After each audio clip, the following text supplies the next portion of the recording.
Haleluya. Haleluya. Haleluya. Haleluya. Puji Tuhan. Saat ini saya bersyukur kepada Tuhan karena Tuhan itu terlalu baik, ya.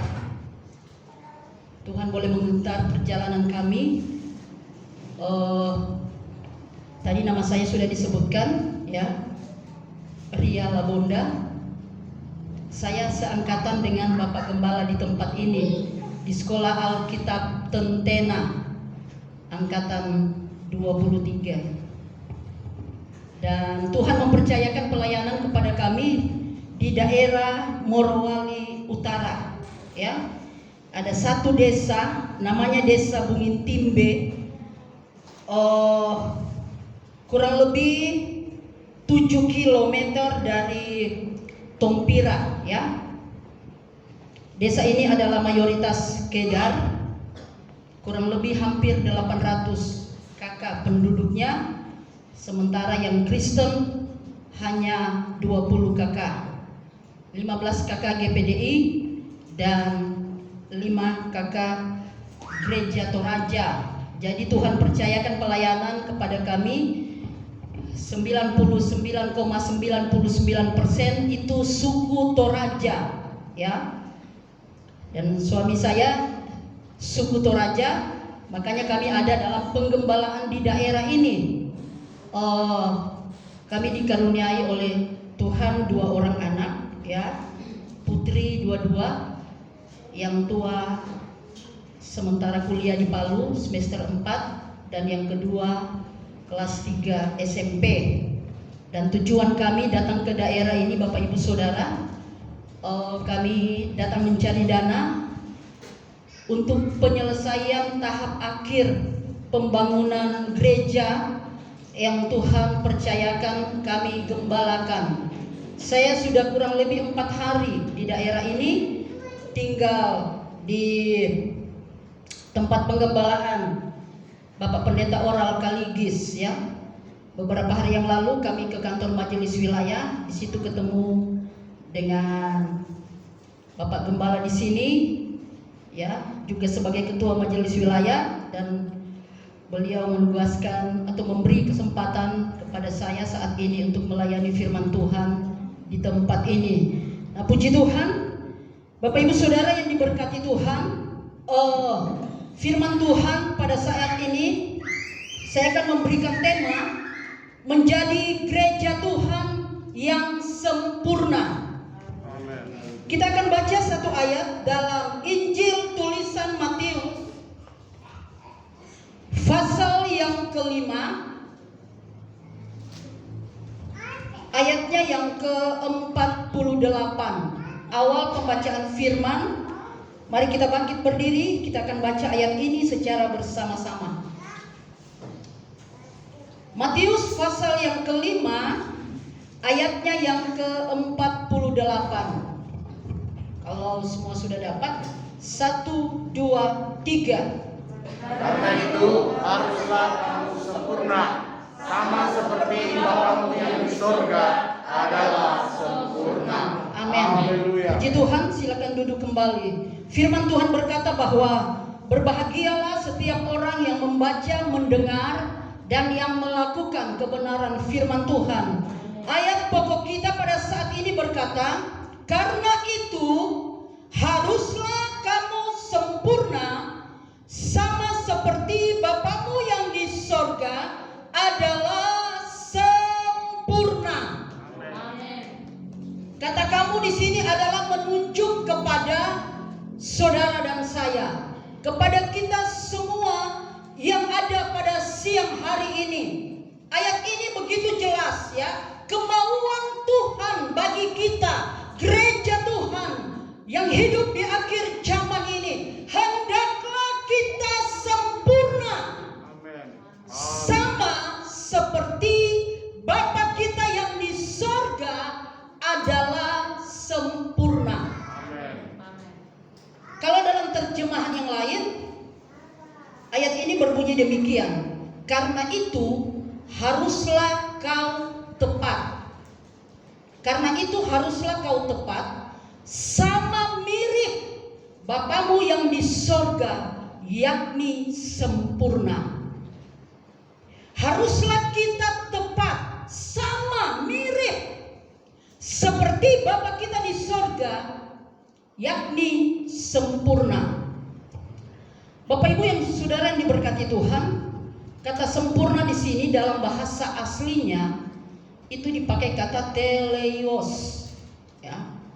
Kata sempurna di sini dipakai kata teleios. Kata teleios ini itu mengandung pengertian utuh, ya, utuh, komplit, dewasa, tidak bercacat.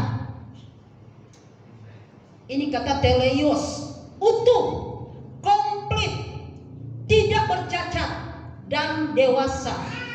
Dan kalau kita bandingkan kata sempurna dalam bahasa Indonesia, dalam Kamus Besar Bahasa Indonesia, kata sempurna ini artinya utuh, lengkap atau komplit, tidak bercacat dan bercela.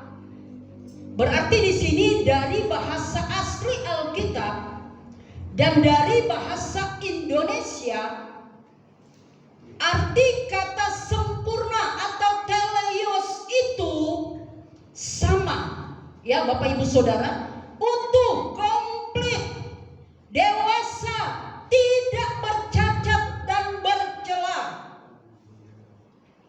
Apanya yang utuh? Yang utuh itu adalah iman, ya. Gereja Tuhan yang sempurna, imannya itu utuh, kesetiaannya itu utuh, ketaatannya itu utuh, kasihnya kepada Tuhan itu harus utuh. Kemudian pengertian yang selanjutnya dikatakan komplit.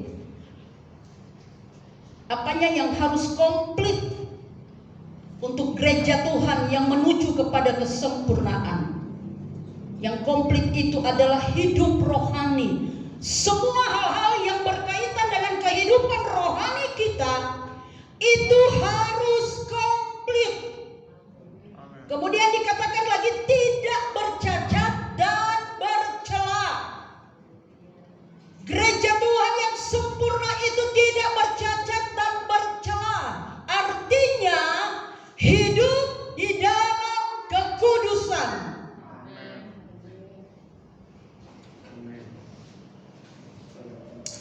Pengertian yang terakhir, sempurna itu dewasa. Amin Bapak Ibu Saudara. Amin. Dewasa artinya tidak mudah tersinggung. Amin.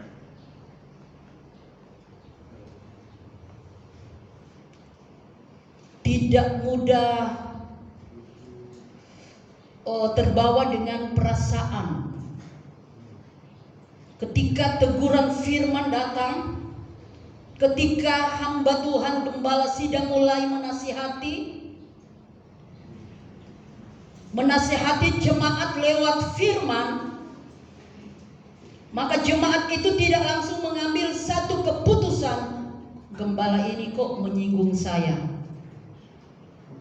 ini firman menyinggung saya. Tapi saya mau berkata, Bapak Ibu Saudara, kalau kita masih tersinggung, bersyukur. Amin. Berarti itu Roh Kudus masih ada di hati kita. Amin. Tapi kalau kita sudah tidak pernah tersinggung dengan firman, itu artinya Tuhan sudah biarkan kita. Tetapi bukan berarti kita mudah tersinggung. Sudah tersinggung dengan firman, terus ambil keputusan, biar saja saya tinggal di rumah. Oh, untuk gembala kalau khotbah cuma singgung-singgung saya terus. Sebenarnya kalau kita sudah tersinggung, ya, kesadaran itu harus mulai jalan, pikiran itu mulai jalan, perasaan ini mulai jalan. Karena sejak kita menerima Yesus menceraikan kita dengan Roh Kudus. Dan Roh Kudus itu yang menyatu dengan roh kita. Ketika firman disampaikan, Roh Kudus mulai menyentuh roh kita. Amin. Dewasa artinya tidak mudah tersinggung. Dewasa juga memiliki pengertian, mengerti kehendak Tuhan. Amin. Kita sebagai orang tua, ya, ketika anak-anak kita masih kecil, anak-anak kita tidak mengerti apa maunya kita terhadap mereka. Kadang-kala kita menasihati dia, tapi karena masih kecil, ya, pemikirannya masih sempit. Kadang-kala nasihat-nasihat kita itu diambil kesimpulan oleh anak kita, oh, papa mulai marah-marah lagi, mama mulai lagi marah-marah. Tetapi ketika anak kita mulai dewasa, sesuai dengan pertambahan usianya yang ada, ketika kita memberi nasihat kepadanya, maka pasti anak itu mulai mengerti. Oh, ternyata teguran mama dan papa itu untuk kebaikan saya. Dan dia mulai membawa diri dengan benar. Nah, sebagai gereja Tuhan, itu pun berlaku di dalam hidup kita. Ketika rohani kita menjadi dewasa, maka kita akan mengerti akan kehendak Tuhan di dalam hidup kita. Bagi anak-anak Tuhan yang tidak pernah mengerti akan kehendak Allah di dalam hidupnya, rohaninya dipertanyakan, bertumbuh tidak?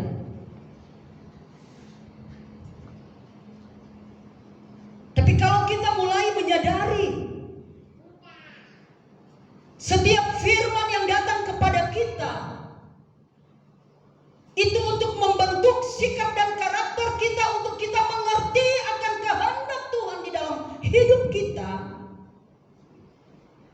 itu berarti rohani kita mulai bertumbuh menjadi dewasa. Amin. Dewasa artinya tidak mudah tersinggung dan mengerti kehendak Tuhan. Jadi Bapak Ibu Saudara, dari kata teleios ini, di sini menyadarkan kita bahwa kita menjadi anak Tuhan bukan hanya sekedar tahu beribadah. Kita menjadi anak Tuhan bukan hanya sekedar tahu berkorban. Kita menjadi anak Tuhan bukan hanya sekedar tahu melayani. Kita menjadi anak Tuhan bukan hanya sekedar tahu mengembalikan milik Tuhan dengan benar. Tetapi lebih jauh lagi, ada satu hal yang paling prinsip yang harus kita lakukan di dalam kehidupan kita, dan itu menjadi tuntutan Allah bagi kita, adalah hendaklah kamu sempurna. Amin. Ini tujuan pengiringan kita kepada Yesus di tengah-tengah dunia ini. Amin. Tujuan kita sebagai anak Tuhan, sebagai hamba Tuhan yang paling utama, bukan untuk mengejar berkat-berkat Tuhan, tetapi yang paling utama, tuntutan firman Allah bagi kita, hendaklah kamu hidup sempurna sama seperti Bapa kita di sorga adalah sempurna. Ini tidak bisa ditawar-tawar Bapak Ibu Saudara, karena semua yang ada di sorga, pewaris kerajaan sorga, itu adalah gereja Tuhan yang sempurna. Amin. Yang bercacat celah, yang tergolong kepada yang tidak sempurna, tempatnya bukan di sorga. Itu sebabnya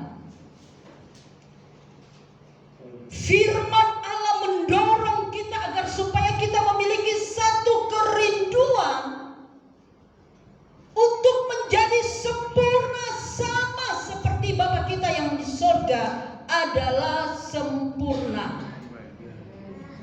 Biasanya seorang ayah, dia bilang begini sama anaknya, papa ini so berhasil, ya. Papa pebisnis berhasil, jadi kamu juga harus berhasil. Betul tidak bapak-bapak? Kalau dia seorang gembala, dia akan bilang sama anaknya, papa pelayanan, sejak papa sekolah Alkitab, praktek, sampai dalam penggembalaan, itu selalu berhasil. Jadi kamu pun sebagai seorang anak hamba Tuhan, kamu juga harus bisa berhasil dalam pelayanan. Nah, Bapa kita di sorga, Dia pun menginginkan kita sebagai anak-anaknya, kita sama seperti Dia, sempurna. Mengapa? Karena Yesus berkata, supaya di mana aku berada, di situ kamu pun berada. Kita tidak akan pernah bersama-sama dengan Yesus di sorga kalau kerohanian kita tidak sampai pada standar yang telah ditentukan oleh Tuhan. Sempurna, teleios. Bapak Ibu Saudara yang dikasihi oleh Tuhan, bagaimana cara supaya kita bisa capai hidup yang sempurna itu, ya? Karena kita masih terdiri dari darah dan daging. Begitu sulit bagi kita. Rasanya berat bagi kita untuk mengikuti ketentuan-ketentuan firman Tuhan yang Allah telah beri kepada saudara dan saya. Salah satu cara supaya kita bisa capai hidup yang sempurna itu, sebenarnya ada beberapa poin Bapak Ibu Saudara, tapi saya hanya mengambil satu poin saja pada siang hari ini. Poin yang paling mendasar, ya, cara supaya kita bisa capai hidup yang sempurna itu adalah kita harus memiliki kesadaran. Kita harus punya kesadaran bahwa kita perlu menjadi sempurna. Amin. Ini hal yang paling mendasar supaya kita bisa capai hidup yang sempurna itu adalah kita harus punya kesadaran bahwa kita perlu menjadi sempurna. Saya ambil satu contoh dalam Alkitab, Matius pasal 19.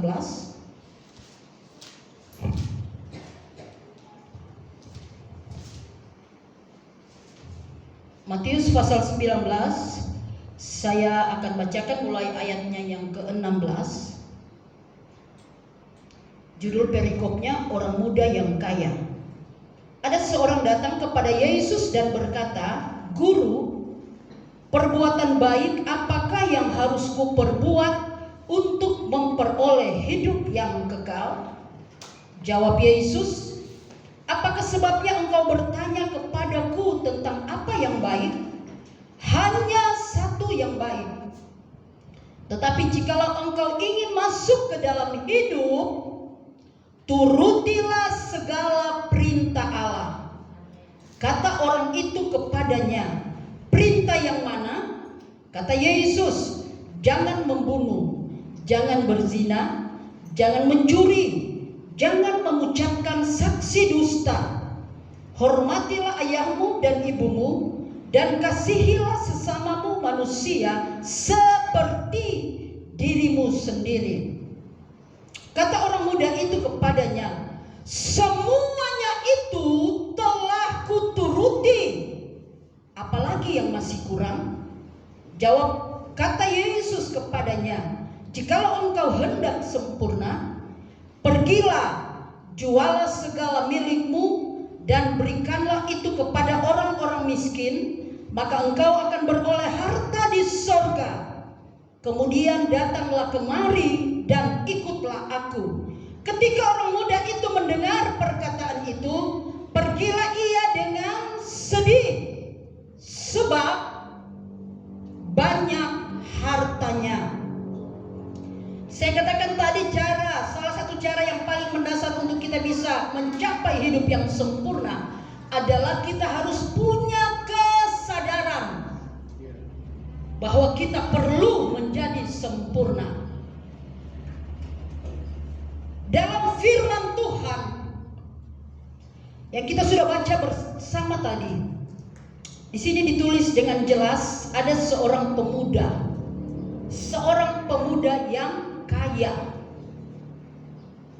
Bapak Ibu Saudara, pemuda ini dia sangat taat kepada Taurat, ya. Dia sangat taat kepada Taurat. Tetapi ada hal yang baik di dalam dirinya. Dia sadar apakah yang telah dia lakukan itu dapat menyelamatkan dia atau tidak. Maka dia datang bertanya kepada Yesus. Ya. Dia datang bertanya kepada Yesus apa yang harus dia buat supaya dia memperoleh hidup yang kekal. Dan Yesus katakan, supaya engkau memperoleh hidup yang kekal, turuti segala perintah Allah. Pemuda ini sudah merasa bahwa dia taat kepada Taurat. Makanya dia tanya lagi, perintah yang mana? Perintah yang mana yang harus aku lakukan? Mengapa dia bertanya demikian? Karena dia tahu bahwa dia taat kepada Taurat. Ya. Jadi dia ingin minta penjelasan dari Yesus lagi. Perintah yang mana? Yesus berkata, jangan membunuh, jangan berzina, jangan mencuri, jangan mengucapkan saksi dusta. Hormatilah ayahmu dan ibumu. Kasihilah sesamamu manusia seperti dirimu sendiri. Bapak Ibu Saudara yang dikasih oleh Tuhan, pemuda ini dengan bangga berkata, semuanya itu telah kuturuti. Semua saya sudah lakukan Tuhan. Kalau dengan bahasa kita sehari-hari, Tuhan, semua kita sobekeng. Apa lagi Tuhan? Luar biasa Bapak Ibu Saudara, ya. Dia sangat taat kepada Taurat. Semua sudah aku lakukan Tuhan. Sekarang yang mana lagi yang harus aku lakukan? Apa lagi yang masih kurang? Apa lagi yang masih kurang, Guru? Yesus bilang sama dia, jika engkau hendak sempurna, pergilah, jualah segala milikmu dan berikanlah itu kepada orang-orang miskin, maka engkau akan beroleh harta di sorga.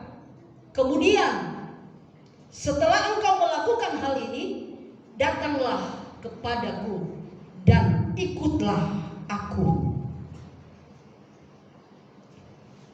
Mendengar jawaban Yesus ini,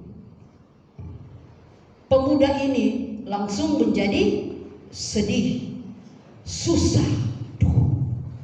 Ternyata Taurat yang aku lakukan itu belum bisa membuat aku menjadi sempurna di hadapan Tuhan.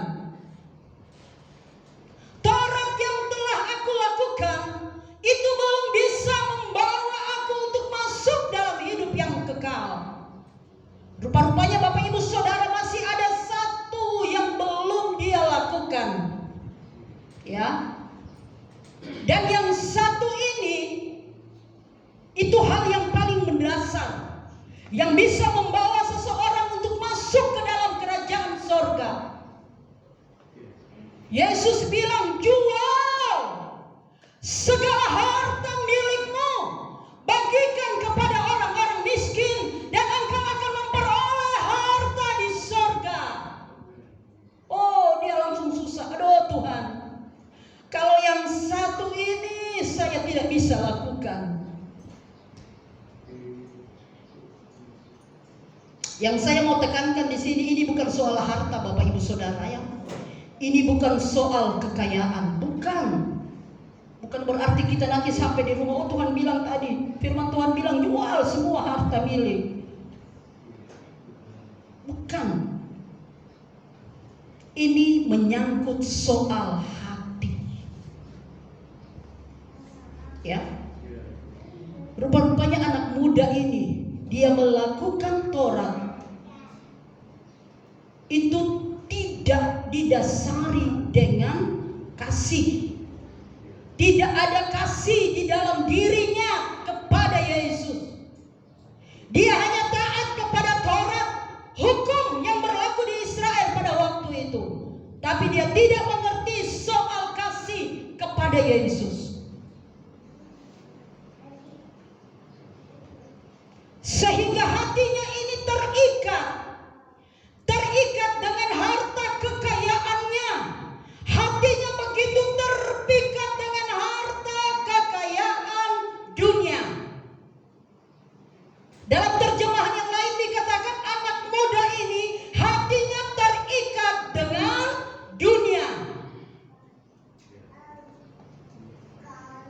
Makanya ketika Yesus bilang jual segala harta milikmu, arti kata jual di sini adalah Yesus ingin mengajari kepada anak muda ini supaya dia tidak mengandalkan hidupnya kepada harta kekayaan yang dia miliki, tetapi Yesus mau dia serahkan hidupnya seutuhnya bagi Yesus. Tapi dia tidak mengerti apa yang menjadi kehendak Yesus. Ini arti kata jual. Karena Yesus ingin mengajari dia ketika dia tidak punya apa-apa, dia bergantung sepenuhnya hanya kepada Yesus.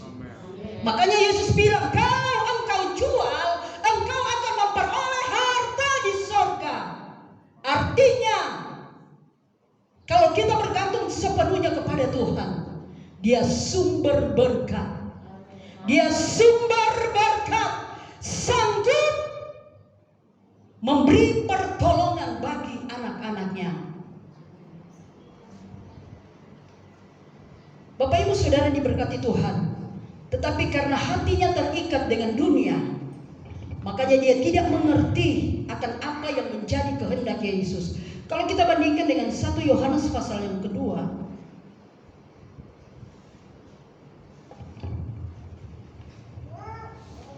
1 Yohanes pasal yang kedua ayatnya yang ke-15.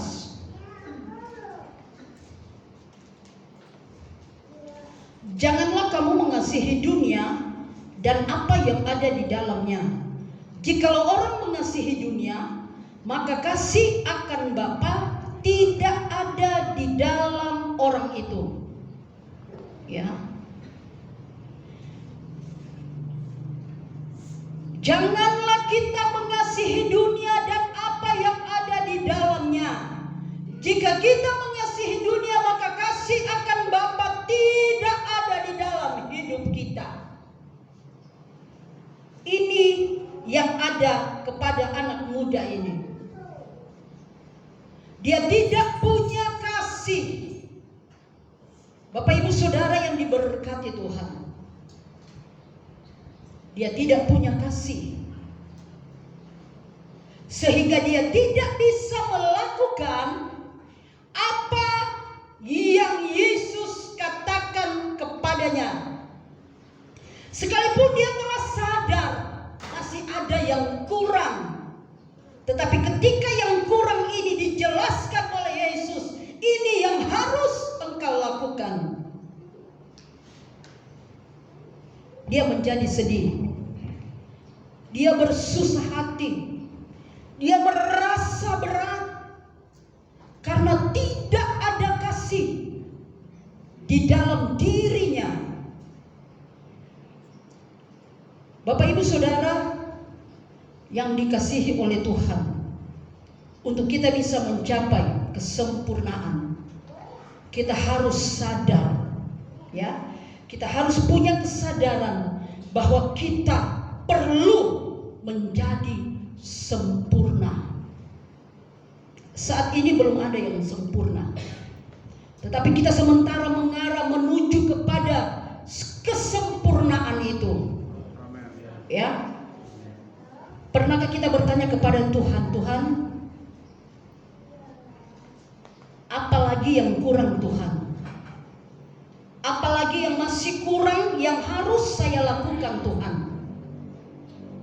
Pernahkah di dalam doa kita bertanya kepada Tuhan, Tuhan, apalagi yang harus saya lakukan supaya hidup rohani saya dari hari ke hari semakin bertumbuh, semakin baik, menuju kepada kesempurnaan. Kadang-kala ketika kita melupatkan lutut di kaki Tuhan, yang kita doakan yang pertama, Tuhan berkati saya. Kalau kita sakit, kita berdoa, Tuhan sembuhkan saya. Kalau kita lagi banyak pergumulan, banyak masalah, pas duduk kita langsung berdoa, Tuhan selesaikan masalah saya Tuhan. Berat Tuhan.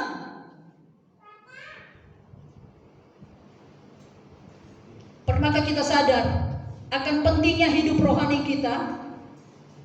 Dan kita bertanya, Tuhan, apa yang masih kurang Tuhan? Kalau kita tidak pernah punya kesadaran untuk menjadi sempurna, Bapak Ibu Saudara, ya hidup rohani kita hanya begini-begini saja. Yang penting tiap hari Minggu saya ibadah, disuruh korban, saya berkorban, disuruh mengembalikan milik Tuhan, saya kembalikan milik Tuhan. Disuruh berdoa, saya berdoa. Disuruh puasa, saya puasa. Tapi semua yang kita lakukan, kita tidak sadar ini untuk apa. Tidak didasari dengan kasih. Kalau itu didasari dengan kasih kepada Tuhan, maka otak kita akan jalan. Duh Tuhan, saya lakukan ini supaya saya menuju kepada kesempurnaan gereja Tuhan. Sama dengan anak muda, dia melakukan semua peraturan perintah Tuhan, Taurat. Hanya seperti itu dia lakukan. Dia taat, tapi tanpa arah. Tidak didasari dengan kasih, dia tidak mengerti. Dia tidak mengerti dengan dalam. Makanya dia bertanya, apalagi yang masih kurang? Bapak Ibu Saudara dikasih oleh Tuhan, mari kita punya kesadaran, amin. Kita punya kesadaran bahwa kita perlu menjadi sempurna di hadapan Tuhan.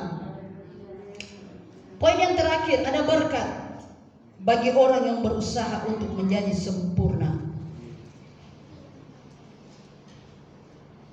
Bapak Ibu Saudara, dalam Perjanjian Lama ada beberapa tokoh, ya. Ada beberapa tokoh yang digolongkan oleh Tuhan menjadi orang yang masuk dalam sempurna, ya, teleios. Saya ambil satu tokoh pada saat ini dalam kitab Kejadian 6 ayatnya yang ke-9.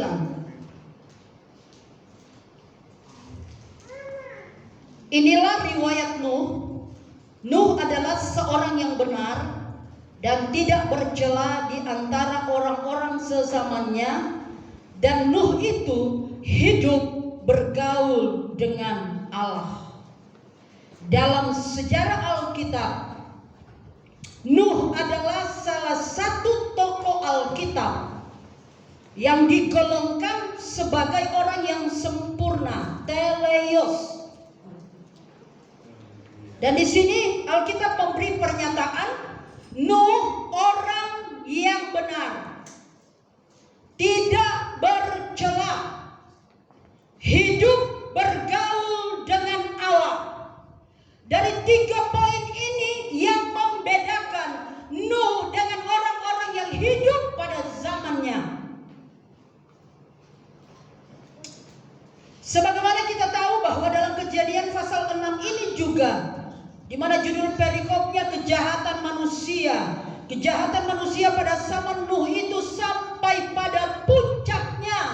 Sehingga pada ayat yang ke-6 Tuhan berkata, maka menyesallah Tuhan bahwa ia telah menjadikan manusia di bumi dan hal itu memilukan hatinya. Pada zaman Nuh Tuhan pernah menyesal telah menciptakan manusia. Kenapa? Karena tujuan Allah menciptakan manusia begitu mulia.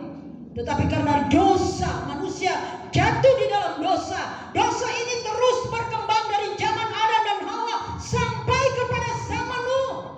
Dan pada puncaknya Tuhan berkata, aku menyesal telah menciptakan manusia yang begitu memilukan hatiku. Tapi kita tahu bahwa rencana Allah tidak pernah gagal. Amin. Ada satu keluarga yang hidupnya beda dengan orang-orang yang ada pada zamannya. Itulah Nuh. Bapak ibu saudara, dia orang benar. Dia tidak bercacat celah. Dia hidup bergaul dengan Allah. Dan Nuh mendapat kasih karunia Tuhan. Ya, Nuh mendapat kasih karunia Tuhan. Dan saya percaya kita yang ada pada siang hari ini di dalam gereja Tuhan, kita pun bagaikan Nuh di akhir zaman ini. Amin. Kita melihat di sekitar kita begitu banyak yang tidak mengenal kebenaran.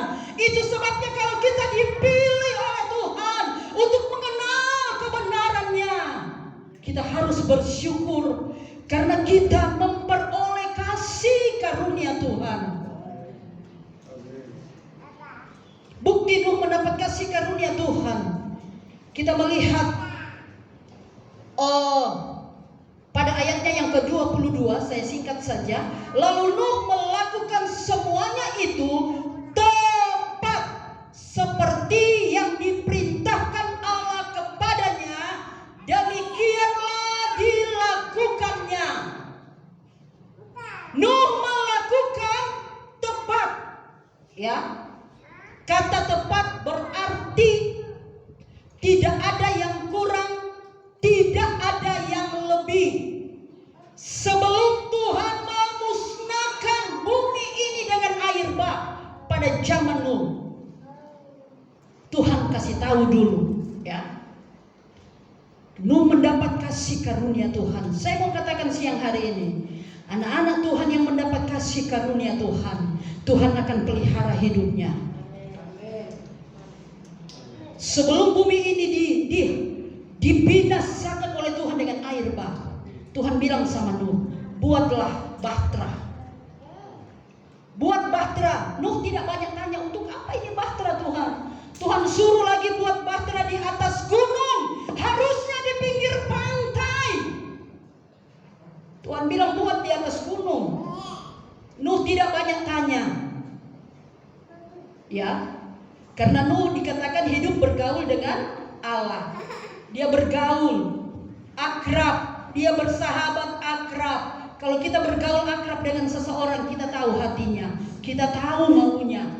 Betul tidak? Hubungan suami istri yang sudah bergaul sekian lama, begitu dekat akrab, pasti suami tahu hati istri, istri akan tahu hati suaminya.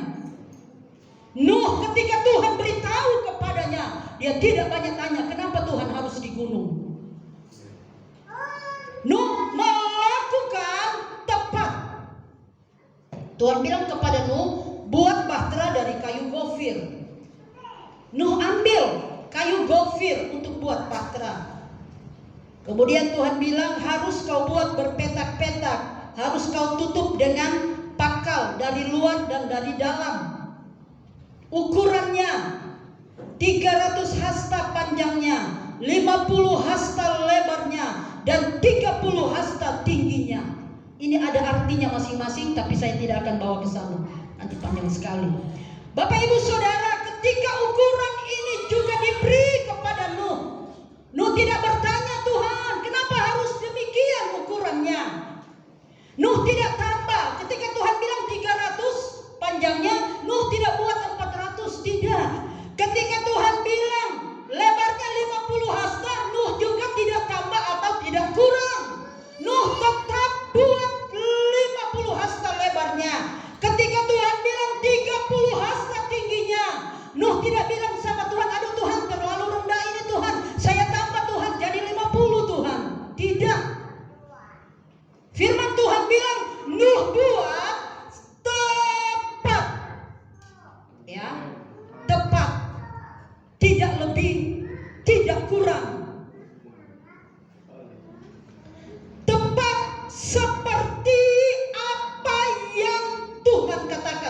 olehnya. Itu sebabnya Nuh mendapat kasih karunia Tuhan. Haleluya. Orang-orang yang mendapat kasih karunia Tuhan, dia mendapat perhatian khusus dari Tuhan. Artinya di sini Bapak Ibu Saudara, bagi anak-anak Tuhan yang berusaha untuk hidup sempurna, hidupnya diperhatikan khusus oleh Tuhan. Amin. Hidupnya diperhatikan khusus oleh Tuhan. Kehidupan itu mencakup banyak hal. Ada usaha bisnis kita di dalamnya. Ada pendidikan anak-anak kita di dalamnya. Ada pelayanan kita di dalamnya. Termasuk ada persoalan dan pergumulan hidup kita di dalamnya. Kalau Tuhan perhatikan hidup kita secara khusus, maka semua yang mencakup aspek keberadaan hidup kita, Tuhan perhatikan secara khusus. Amin. Kalau dia perhatikan khusus, Bapak Ibu Saudara, kita akan menjadi beda dengan orang-orang yang ada di sekitar kita. Sekalipun persaingan bisnis begitu ketat hari-hari ini, tapi kalau kita diperhatikan khusus oleh Tuhan, bisnis kita akan beda dengan yang lain, pelayanan kita akan beda dengan yang lain, rumah tangga kita, keluarga kita, studi anak-anak kita itu akan beda dengan yang lain. Karena ada perhatian khusus dari Tuhan untuk kita. Sebab itu Bapak Ibu Saudara, sekalipun kehidupan untuk menjadi sempurna itu begitu sulit, mari kita berusaha. Amin. Katakan kepada Tuhan, Tuhan, apalagi yang kurang? Apalagi yang kurang? Bukan soal harta kekayaan, bukan Bapak Ibu Saudara, tapi soal hati. Kita diselamatkan dengan kasih yang begitu luar biasa. Tuhan tuntut gereja Tuhan yang menuju kepada kesempurnaan harus punya kasih. Amin. Kalau kita punya kasih, kita sanggup melakukan apa yang Tuhan mau kita lakukan di dalam hidup kita. Amin. Haleluya.